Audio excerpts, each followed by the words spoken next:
நீங்க ரெடியா? போலாமா?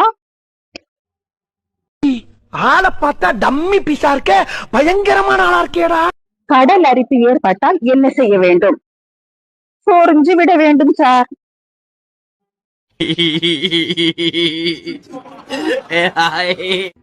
முட்டாளுக்கும் அடிமுட்டாளுக்கும் என்ன வித்தியாசம் அப்படின்னு எங்க டீச்சர் கேட்டாங்க. அப்போ நாங்க சொன்னோம், டீச்சர் நாங்க எல்லாம் முட்டாள், எங்களை அடிக்கிறதுனால நீங்க ஒரு அடிமுட்டாள் அப்படின்னு சொன்னோம்.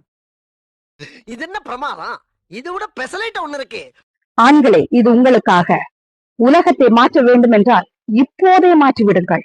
ஏனென்றால் திருமணம் முடிந்த பிறகு உங்களால் ஒரு டிவி சேனலை கூட மாற்ற முடியாது.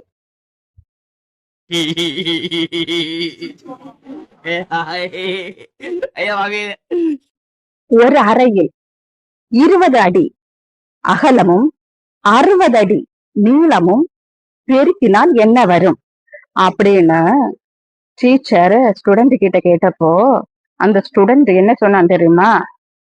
பெருக்கினா குப்பை வரும் சார்.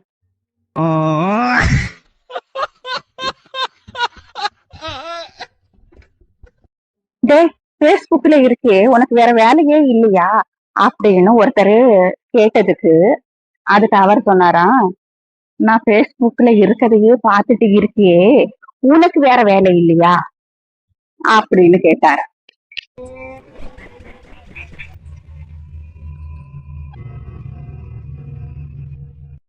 ஏண்டா கடன் வாங்கின திருப்பி தர தெரியாதா? உனக்கு எல்லாம் வெக்கம், மானம், சூடு, சொர்ணை எதுவும் இல்லையா அப்படின்னு கடன் கொடுத்தவங்க கேட்டாங்க. அதுக்கு நான் சொன்னேன், நீங்க சொன்ன வெக்கம், சூடு, சொர்ணை, மானம், வெக்கம் வெக்கம் சூடு, சொர்ணை எல்லாம் இருக்கு, ஆனால் பணம் தான் இல்லை.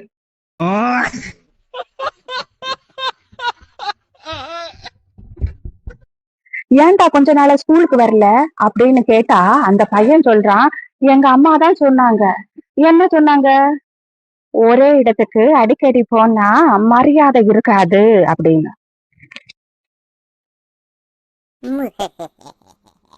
அம்மா, தாயே பிச்சை போடுங்க, நான் வாய் பேசாத ஊமை அப்படி அப்படின்னு ஒரு பிச்சைக்காரர் வந்து பிச்சை கேட்டாரு. அப்ப நான் சொன்னேன், எப்பா சாமி, பக்கத்து வீட்டுல போய் கேளுப்பா, எனக்கு காது கேட்காது அப்படின்னு சொல்லிட்டேன்.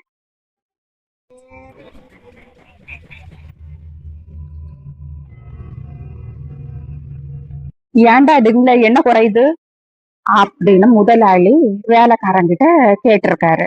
அப்போ அந்த வேலைக்கார பையன் சொன்னானா, டின்னுக்கு அடியில ஒரு சின்ன ஓட்டை இருந்திருக்கு, நான் கவனிக்கல முதலாளி அப்படின்னு சொல்லியிருக்கான்.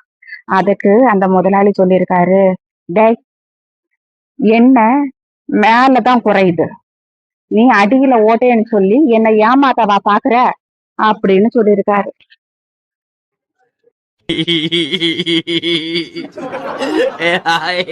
ஒரு வாழைப்பழம் எவ்வளவு அப்படின்னு ஒரு பையன் கடைக்காரர்கிட்ட கேட்டிருக்கான். அப்ப அந்த கடைக்காரர் சொன்னாராம், ஒரு வாழைப்பழம் 2 ரூபாய் அப்படின்னு சொன்னாராம். அப்ப அந்த பையன் சொன்னானா, 1 ரூபாய்க்கு வருமா அப்படின்னு கேட்டிருக்காரு. அப்ப கடைக்காரர் சொன்னாரா, 1 ரூபாய்க்கெல்லாம் வராது தம்பி அப்படின்னு. அந்த பையன் என்ன பண்ணானா, வாழைப்பழத்தை புடுங்கிட்டு இதோ வந்திருக்கே அப்படின்னு சொன்னானா.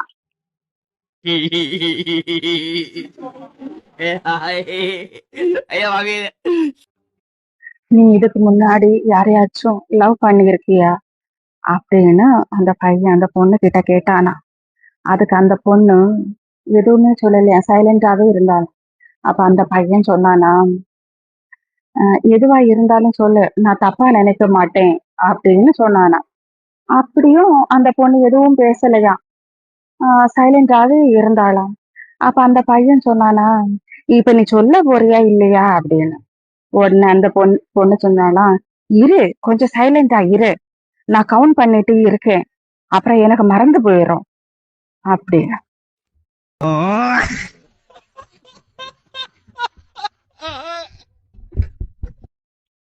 நேத்து பஸ்ல ஒருத்தன் என் மேல கைய போட்டுட்டாண்டி அப்படின்னு என் ஃப்ரெண்ட் என்கிட்ட வந்து சொன்னான். அப்ப நான் கேட்டேன், அப்படியா? அப்புறம் என்ன ஆச்சு அப்படின்னு. அதுக்கு அவ சொன்னா, அவனோட கையில இருந்த மோதிரத்தை நான் உருவிட்டேன்.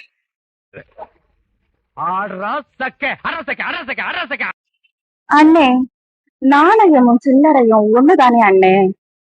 அதுக்கு அண்ணன் சொன்னானா, ஆமா தம்பி அப்படின்னு. அதுக்கு தம்பி கேட்டானா, அப்புறம் ஏன் அண்ணே நீங்க ஒரு நாணயமானவர் அப்படின்னு சொன்னா சிரிக்கிறாங்க, நீங்க ஒரு சில்லறை பையன் அப்படின்னு சொன்னா அடிக்க வர்றாங்க.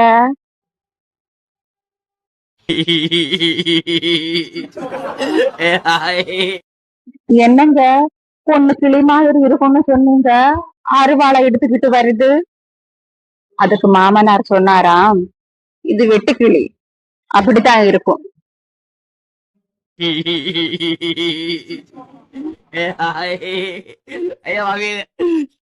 நலன் விசாரணை, புலன் விசாரணை, இதுக்குள்ள வேறுபாடு உங்களுக்கு தெரியுமா? ஏன்டா லேட்டு அப்படின்னு உங்க அம்மா கேட்டா அது நலன் விசாரணை. ஏன் லேட்டு அப்படின்னு உங்க பொண்டாட்டி கேட்டா அதுதான் புலன் விசாரணை.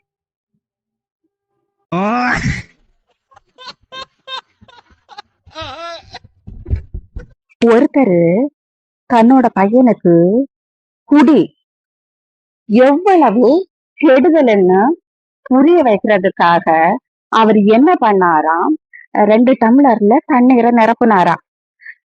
அந்த ஒவ்வொரு டம்ளர்லயும் ஒரு புழுவை தூக்கி போட்டாராம். தண்ணீர்ல போட்ட புழு உயிரோட இருந்ததாம். ஆனா அந்த ஆல்கஹால்ல போட்ட புழு வந்து என்ன பண்ணதாம், கொஞ்ச நேரத்திலே அது செத்து போச்சாம். அப்போ அவரு பையன்கிட்ட கேட்டாராம், மோனே இதுல இருந்து உனக்கு என்ன தெரியுது அப்படின்னு. அதுக்கு அந்த பையன் சொன்னானா, ஆல்கஹால் சாப்பிட்டா வயிற்றுல இருக்க புழு பூச்சி எல்லாம் உடனே செத்துடும் அப்படின்னு சொன்னானா.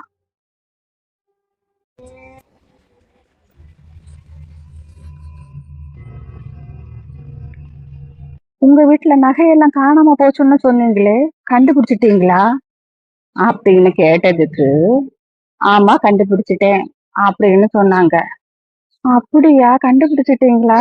ஆமா, எப்படி கண்டுபிடிச்சீங்க அப்படின்னு கேட்டதுக்கு அவங்க என்ன சொன்னாங்க தெரியுமா? வீட்டுல பீரோவை ஓபன் பண்ணி பார்த்தாங்களாம். ஓபன் பண்ணி பார்த்தப்போ வச்சிருந்த நகை எதையுமே காணோமா. அப்பதான் அவங்க நகை காணாம போனதை கண்டுபிடிச்சாங்களாம்.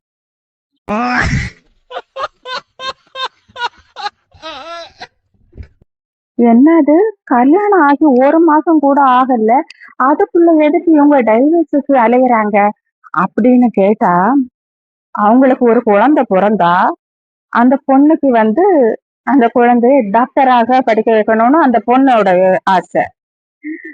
அந்த பையனுக்கு வந்து இன்ஜினியராட்டு அந்த பையனுக்கு இன்ஜினியராட்டு படிக்க வைக்கணும்னு அந்த பையனோட ஆசை. இந்த தகராறு தான் முத்தி இப்ப டைவர்ஸ்ல வந்திருக்கு.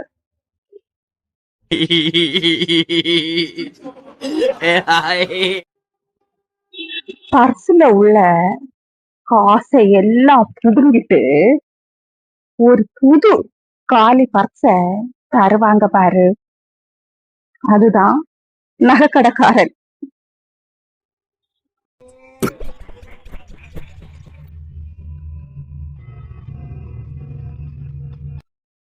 தக்காளி சோறு பிரியாணி மாதிரி இருந்தா அதுதான் அம்மா சமையல். பிரியாணியே தக்காளி சோறு மாதிரி இருந்தா அதுதான் பொண்டாட்டி சமையல். சாப்பிட்ட உடனே வாந்தி வந்துச்சுன்னா அதுதான் லவ்வர் சமையல்.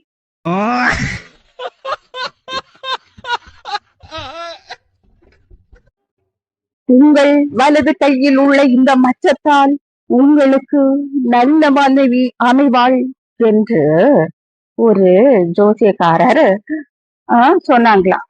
அதுக்கு அவரு சொன்னாரா, யோ அது சூடியா, அத வச்சதே என்னோட மனைவிதான்.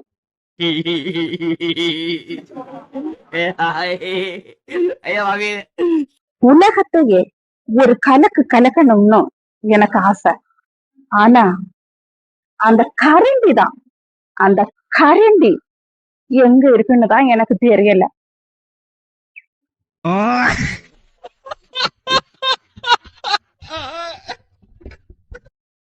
நான் என்னோட ஃப்ரெண்டு வீட்டுக்கு போயிருந்தேன். அதுவும் ரொம்ப நாள் கழிச்சு என்னோட ஃப்ரெண்ட பார்த்தேன். அப்போ அவ எனக்கு டீ சாப்பிட குடுத்தா. அப்ப நான் கேட்டேன், "ரொம்ப நாள் கழிச்சு உன் வீட்டுக்கு வந்திருக்கேன். வெறும் டீ மட்டும் தானா?" அப்படின்னு கேட்டேன். அதுக்கு அவ கேட்டா, "வேற என்ன வேணும்? கடிக்க ஏதாவது குடுத்தா நல்லா இருக்கும்." அப்படின்னு சொன்னதுக்கு, "வெளிய நாய் இருக்கு, அவுத்து விடவா?" அப்படின்னு கேட்டுட்டா.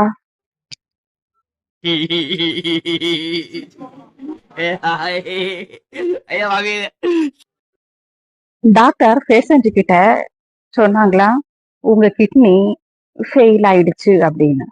அதுக்கு நோயாளி சொன்னாங்களாம், "நான் என் கிட்னிய படிக்க வைக்கவே இல்லையே, அது எப்படி ஃபெயில் ஆகும்?" அப்படின்னு கேட்டாங்களாம்.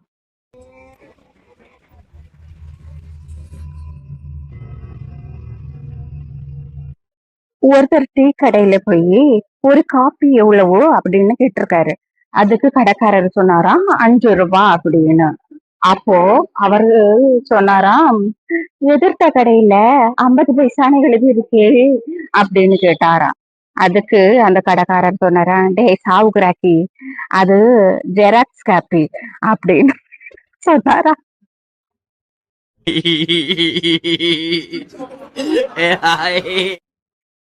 டாக்டர், "என் மனைவி ஓவரா டிவி பாக்குறா" அப்படின்னு டாக்டர் கிட்ட சொன்னதுக்கு டாக்டர் கேட்டாங்களாம், "எந்த அளவுக்கு பாக்குறாங்க?"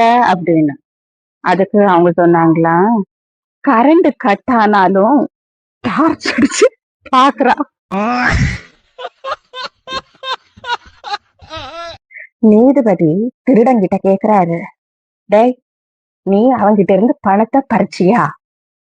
திருடன் சொல்றான், "இல்ல ஐயா அவர்களே, அவரேதான் கொடுத்தாரு.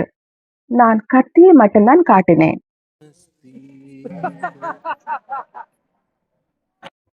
ஒருத்தரு நல்லா தண்ணி அடிச்சுட்டு போதையில தள்ளாடி தள்ளாடி வந்து கரண்ட் கம்பத்துல இடிச்சிட்டு, "ஏய் பொண்டாட்டி, கதவு துறடி, கதவு துறடி" அப்படின்னு அந்த கரண்ட் கம்பத்தையே அடிச்சுட்டு இருந்தாரா. அப்ப கீழ இன்னொரு குடிகாரர், அவரும் நல்லா தண்ணி போட்டுட்டு கீழே படுத்து இருக்காரு. அவரே இவரை பார்த்துட்டு சொன்னாராம், "உள்ள யாரும் இல்ல போல இருக்கு" அப்படின்னு சொன்னார். அதுக்கு இவரு என்ன சொல்றாரு, "இல்ல இல்ல, அவ கதவை பூட்டிட்டு உள்ளாடிதான் இருக்கா. ஏன்னா மாடியில லைட் எரியுது."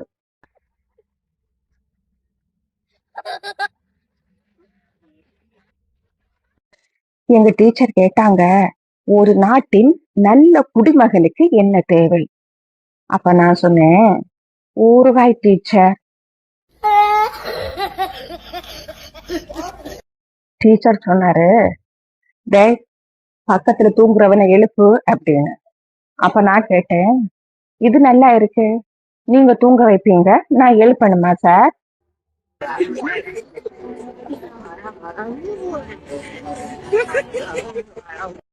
எங்க வீட்டுல மாப்பிள்ளை பாக்குறாங்க, நம்ம ஓடி போயிடலாமா? ஆஹா.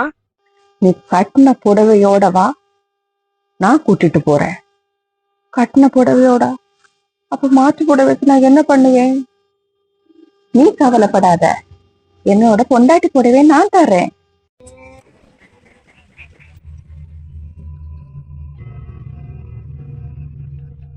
கையில 10 பைசா கூட இல்லையே, நான் எப்படி என்னோட பொண்ணோட கல்யாணத்தை நடத்த போறேன்? "அடா, இதுக்கா கவலைப்படுற? இந்தா 10 பைசா, போய் உன் பொண்ணோட கல்யாணத்தை ஜாம் ஜாம்னு நடத்து." சரி, நான் செவனேந்தானா போய்க்கிருந்தேன். ராணுவத்துல சேரணும்னு துடிக்கிறியே, நாட்டு மேல அவ்வளவு பற்றா?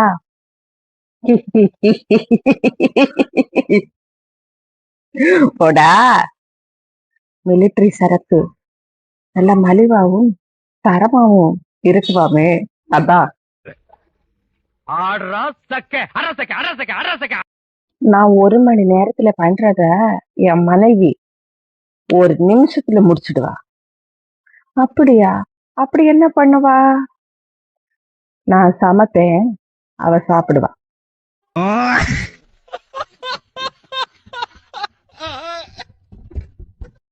நேத்து பெண்ணு பார்க்க போனியே, என்னாச்சு?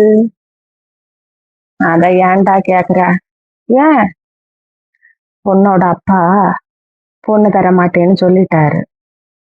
அப்ப பொண்ணோட அம்மா கிட்ட ஒரு வார்த்தை கேட்டிருக்கலாமே. பொண்ணையே தர மாட்டேன்னு சொன்னாங்க. அதுல எப்படி நான் பொண்ணோட அம்மாவை கேக்குறது?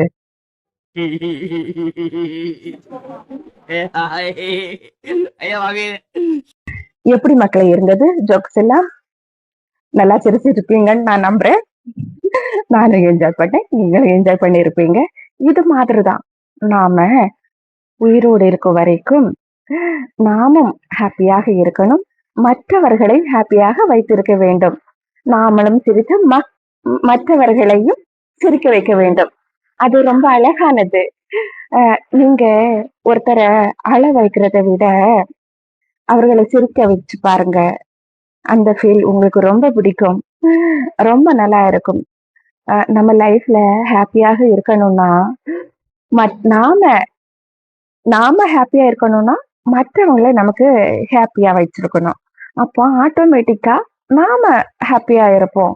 அது ஒரு தனி ஃபீல் மக்களே. நீங்க அதை ஒண்ணு ட்ரை பண்ணுங்க. யாரையாவது உங்களுக்கு தெரிஞ்ச ஒரு நபரை சோகத்துல என்ன இருக்காங்கன்னா அவங்கள சின்ன சின்ன ஒரு வார்த்தைகள் பேசி காமெடியா நகைச்சுவையா அல்லது அவருக்கு மனசுக்கு ரிலாக்ஸ் ஆகுற மாதிரி ஏதாவது ஒரு வார்த்தைகளை அவர்களிடம் பேசி பாருங்கள். அவர்கள் ஹாப்பியாக இருப்பாங்க. அந்த வைப்ரேஷன் நமக்கு ஆட்டோமேட்டிக்கா நம்மள வந்து சேரும். அந்த ஹாப்பி நமக்கு நாம ஹாப்பியா இருக்க மாதிரி நமக்கு ஃபீல் ஆகும். அதனால மக்களே, நீங்களும் ஹாப்பியா இருங்க, மற்றவங்களையும் ஹாப்பியா வச்சிருங்க. யாரும் புண்படுத்துற மாதிரி வார்த்தைகளை வீச வேண்டாம் மக்களே. இனிமேல் எனக்காக நீங்க இதை கடைபிடிங்க. யார் மனதும் நோகும்படி யாரும் பேச வேண்டாம். நல்ல வார்த்தைகளை பேசுவோம், நல்லதையே பேசுவோம். நாமும் மகிழ்ந்து மற்றவர்களை மகிழ்விப்போம். நன்றி, வணக்கம்.